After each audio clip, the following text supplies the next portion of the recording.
இன்றைய வேத வசனம் ஏசாயா 57:18. அவர்கள் வழிகளை நான் பார்த்து அவர்களை குணமாக்குவேன், அவர்களை நடத்தி திரும்பவும் அவர்களுக்கும் அவர்களிலே துக்கப்படுகிறவர்களுக்கும் ஆறுதல் அளிப்பேன். பிரியமானவர்களே, மனிதர்களாகிய நாம் பல நேரங்களில் தவறு செய்கிறோம், பாவ வழிகளில் செல்கிறோம். ஆனால் ஏசாயா தீர்க்க தரிசனத்தில் தேவன் நாம் செய்த வழிகளையும் நாம் வழி தவறி நடந்ததையும் அறிந்திருந்தும் நம்மை திரும்பவும் தம்மிடம் அழைப்பதாக கூறுகிறார்.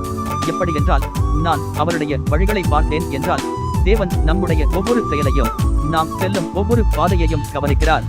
நாம் எந்த அளவுக்கு பாவம் செய்திருந்தாலும், நாம் எந்த அளவுக்கு அவரிடமிருந்து விலகிச் சென்றிருந்தாலும் அவர் நம்மை அறிந்திருக்கிறார்.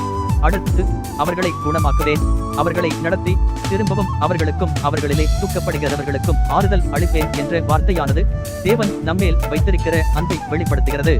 எப்படி என்றால், நாம் தவறு செய்திருந்தாலும், நாம் அவரை விட்டு வழி விலகி போயிருந்தாலும் அவர் நம்மை தண்டிக்க விரும்புவதில்லை.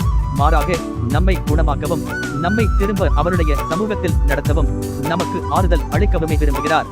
சுருக்கமாக சொல்ல வேண்டுமென்றால், நாம் எவ்வளவு பெரிய பாவம் செய்திருந்தாலும் நம்மை மன்னிக்கவும் குணப்படுத்தவும் தேவன் தயாராக இருக்கிறார்.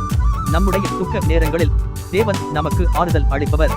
நாம் செய்த தவறுகளால் வரும் துக்கத்தையும் வேதனையையும் அவரிடத்தில் சொல்லும் போது அவர் நமக்கு மன அமைதியையும் ஆறுதலையும் தருவார். தேவன் நம்மை பழைய வழிகளில் இருந்து மாற்றி புதிய சரியான பாதையில் நடத்துவார்.